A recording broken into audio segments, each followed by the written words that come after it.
Hi,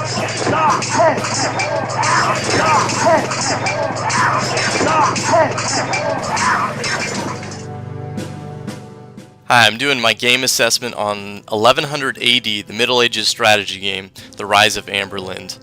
And this basically is a great video game that I thought could be incorporated into my classroom because I do a lot of ancient civilizations study in Rome and all different types of places like that.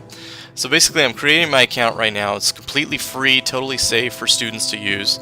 This is the basic interface of the game. It's kind of civilizations based. But it gives students a good idea as to how to incorporate the knowledge that ancient civilizations used to kind of defend themselves way back in the day. So the object is to collect as many resources as you can and try to gain as many levels as you can by completing tasks called tutorials. And so basically what I'm going to do is I'm going to guide you through the tutorials that I'd have my students complete so they can get a grasp of how to play the game, but also at the same time realizing how Rome and different civilizations reacted back in that day. Okay, so there's an example of tutorial 1, an objective that my students would have to pass, and that's one of the things I would assess my students on within this 4-point rubric.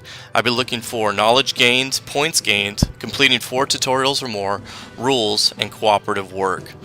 And now that my rubric is in their hands, now that my students have a good idea of what I'm expecting within this game. So here's really what they're going to be doing right now is creating a name for their own city, and this kind of gives the students some ownership. So now that that's done, we're going to move on to tutorial number 4. And here is where the students really understand the importance of gathering resources. And that's really the meat of this game. The more resources you gain, the more successful you're going to be. And there's 5 main resources. There's coal, there's iron, there's lumber, there's stone, and there's lime. And without these 5 resources, it's going to be very difficult for your civilization to gain experience and to advance to make yourself successful in the game. Okay, so that's done.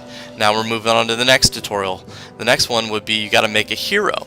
And just like in Rome, there was many heroes, many people that stepped up to protect their community, to protect their people. And here they kind of now understand that they've got to fight for whatever they're fighting for.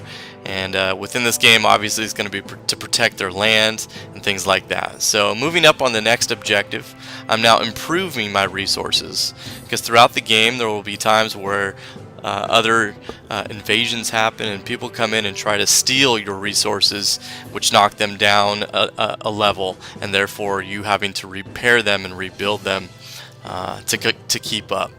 So now I'm trying to raise my city population. The more people I have within my community, the more successful it's going to be. So again, I'm upgrading these, I'm making them better. I'm trying to create a successful community so when war comes, I have the best chance to make my civilization thrive. So as you can see, I've advanced quite a bit here. I've jumped ahead, but I wanted to give you a quick snapshot of what it takes to kind of be successful in this game. My students would learn patience, they would learn to be persistent and consistent, and what it really meant to kind of thrive and survive back in Roman culture.